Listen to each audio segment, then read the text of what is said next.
Innalillahi wa inna ilaihi rojiun. Innalillahi wa inna ilaihi rojiun. Innalillahi wa inna ilaihi roji. Jagat sepak bola berduka, dari lubuk hati yang paling dalam kita semua turut berduka dan bela sungkawa kepada korban meninggal dunia, yang andai kata panitia pelaksana dan terutama penanggung jawab keamanan dan pelaksana pengamanan bisa bekerja profesional dan tak melakukan hal konyol dan bodoh, serta tidak melanggar aturan, hampir dipastikan tragedi kemanusiaan ini takkan terjadi.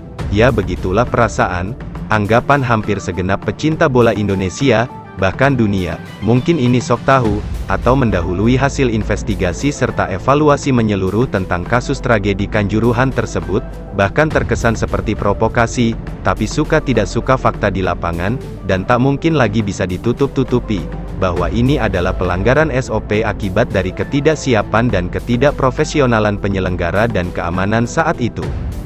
Tak bermaksud mengecilkan klub sepak bola atau pertandingan yang lain, tetapi fenomena Big Match apalagi derby sesama tim sekota, seprovinsi, atau dua klub dengan tingkat reputasi yang sangat besar dan kuat, itu ada di hampir tiap kompetisi kasta tertinggi sepak bola dunia, dan itu adalah daya tarik lebih dari sebuah kompetisi, dan pada gilirannya imbas positif serta kualitas kompetisi akan sangat dirasakan oleh seluruh peserta kompetisi dan industri olahraga sepak bola setiap negeri. Semua sudah tahu dan paham itu, dan dengan kecerdasan serta profesional harusnya kita mengemas itu menjadi potensi positif yang luar biasa tentunya dari seluruh stakeholder yang terlibat.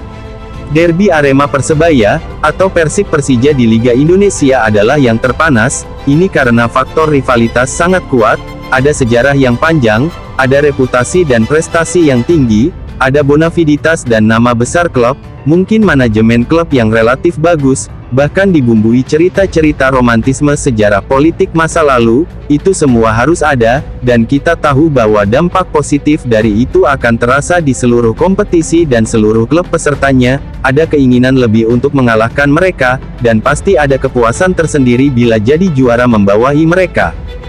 Bila itu tak ada, kompetisi jadi hambar, kurang daya tarik, nilai jual jadi rendah, investor jadi ragu, takkan ada hak siar yang diperebutkan. Bila dipaksakan negara terbebani biaya kompetisi yang besar, cepat atau lambat klub pun akan bangkrut. Mungkin ini terlambat, tapi lebih baik daripada saya depresi. Ini pesan penggila bola, kelola dan kemaslah setiap derby panas dengan rapi dan profesional, karena disitulah dipertaruhkan segala potensi semua yang terlibat, klub, pemain, wasit, panpel, dan terpenting, aparat keamanan, dan disitulah puncak kerja profesional Anda semua diuji. Bila gagal sebaiknya Anda mundur dan alih profesi saja, ini bukan untuk main-main atau coba-coba dan setengah hati, apalagi arogansi, karir Anda akan tamat lebih cepat. Untuk semua yang terlibat ini adalah momentum terbaik Anda, jangan sia-siakan.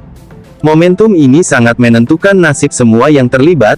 Bila Anda menganggap ini bualan, maka kita lihat apa yang akan terjadi setelah kegagalan penyelenggaraan di Kanjuruhan kemarin, atau kini dengan terpaksa harus diembeli dengan sebutan tragedi Kanjuruhan, akibat dari kelalaian dan ketidakprofesionalan Anda. Kita semua menanggung akibatnya, yang sudah terjadi lebih dari 125 nyawa melayang, dan kita sedang menunggu sanksi FIFA yang pastinya akan sangat berdampak sangat buruk terhadap prestasi dan industri sepak bola Indonesia.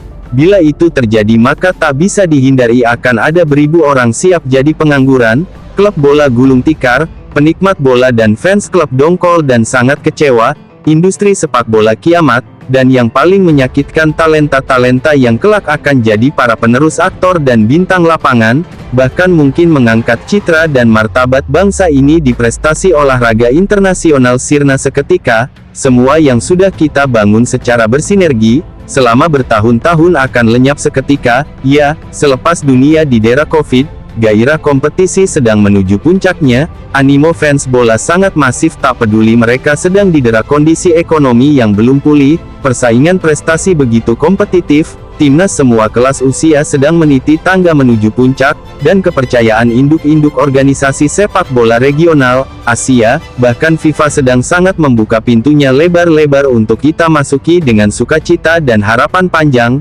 kini semua sirna seketika, dan entah kapan dan berapa lama kita menunggu dan membangun kembali sampai sejauh ini, walau kita semua berharap dan berdoa ini semua tak terjadi, tetapi bila merujuk kepada aturan dan sejarah persepakbolaan dunia maka hal menyeramkan itu tak bisa dihindari. Ya, kita menunggu vonis FIFA, dan harapan kita dibebankan kepada PSSI agar bisa bernegosiasi atau meyakinkan FIFA, supaya sanksi diringankan, dan kompetisi terselamatkan, serta penyelenggaraan kalender sepak bola internasional di Indonesia juga bisa terus dilanjutkan. Kita semua mendorong itu, karena itulah harapan yang tersisa. Kita bukan menghakimi petugas pertandingan, karena semua tahu itu tak mudah, dan berat apalagi derby besar.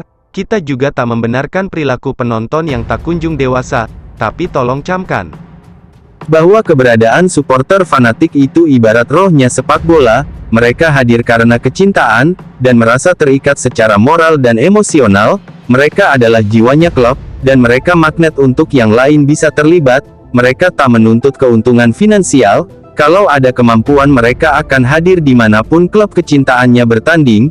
Kadang mereka tak mempedulikan hal lain dan lebih penting dari kecintaan kepada klub kebanggaannya. Sebagai pembanding, hanya untuk rating dan jam tayang, ada banyak acara yang mau membayar penonton, mereka datang karena dibayar, tapi supporter fanatik, dia akan menjual apapun untuk beli tiket nonton klub kecintaannya, dia hadir dengan segenap luapan emosionalnya, dia menikmati dan menjiwai semua yang terjadi selama 90 menit.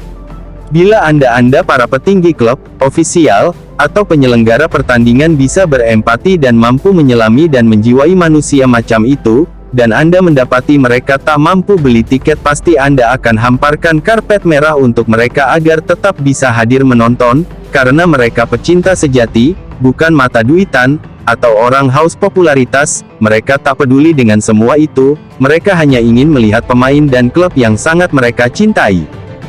Di antara mereka ada yang rela berjalan berkilo-kilo, ada yang terpaksa numpang truk atau bak terbuka, ada yang rela berpuasa, atau terpaksa minta-minta untuk sekedar hilangkan lapar, dan kami sering mendapati mereka pasang tenda di taman kota, atau lokasi dekat lapangan bola, bila klub kesayangannya tandang di kota lain, yang jaraknya mereka sanggup datangi.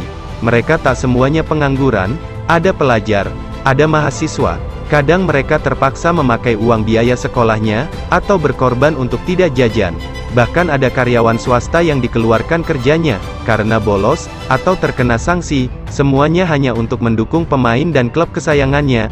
Ini bukan cerita bohong, karena kami ada di tengah-tengah mereka, dan mengalami sendiri. Dan tentunya kami punya kumpulan dan tidak sendiri.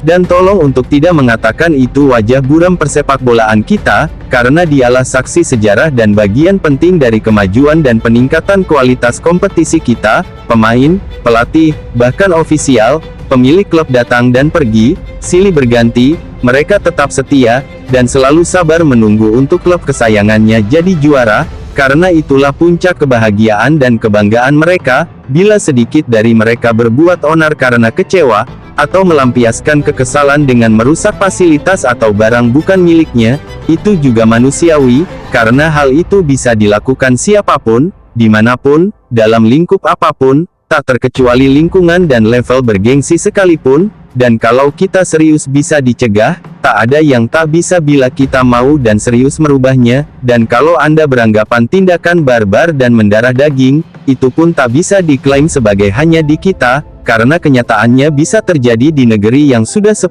kali lipat di atas kita, seperti Eropa atau Amerika Latin. Dan kami sadar bahwa Anda para pengurus klub atau pelaku persepakbolaan nasional jauh lebih paham tentang segala sesuatunya, itu pasti, dan Anda lebih dulu tahu dari kami para pecinta dan penggemar bola tentang kabar baik bahwa tak ada yang tak mungkin, termasuk merubah perilaku dan kebiasaan buruk sebagian kecil para pecandu bola, bila kita serius mau berusaha, karena pada dasarnya logika mereka sama, ingin senang, nyaman, dan klub yang didukung menang. Prestasi sepak bola nasional kita meningkat terus, tak ada yang lain. Satu lagi bahwa sejalan dengan waktu dan perkembangan, kesadaran mereka pun selalu meningkat dan mereka yang biasa kebablasan pun semakin kecil prosentasenya, apalagi kalau ada pembinaan dan komunikasi, dan ini tidak memerlukan kos anggaran klub, karena supporter hanya ingin kemenangan, kesenangan, dan kebanggaan. Tak ada urusan bisnis, yang harus dilakukan adalah membangun infrastruktur SDM yang jujur, disiplin dan profesional, bisa berkomunikasi persuasif. Begitupun aparat keamanan sejatinya mereka jauh lebih paham tentang hal begini, dan jangan pernah memberi peluang kecurangan tentang tiket masuk. Ini bagian dari pembinaan dan edukasi. Hilangkan perilaku koruptif, agar disegani dan ketegasan bisa ditegakkan. Hadirkan wibawa dengan perilaku jujur, cerdas dan bersahabat. Sesederhana itu, dan semua tahu, bila orang Indonesia itu adalah penurut dan setia kepada orang yang dipercayai dan disukainya, jangan pernah kecewakan supporter dengan sikap arogan karena itu memicu kekecewaan dan berujung kemarahan. Perlakukan supporter dengan adil dan merasa nyaman, karena sejatinya merekalah pemilik klub kecintaannya. Sama halnya dengan rakyat Indonesia, mereka adalah pewaris asli negeri ini. Mereka memelihara dan membangun negerinya dengan membayar pajak. Mereka patuh kepada aturan negara yang disepakatinya. Mereka tak digaji, dan tak menuntut apa-apa kecuali perlakuan adil, dan mereka tak mungkin mengambil kekayaan negara dan diamankan di negeri orang.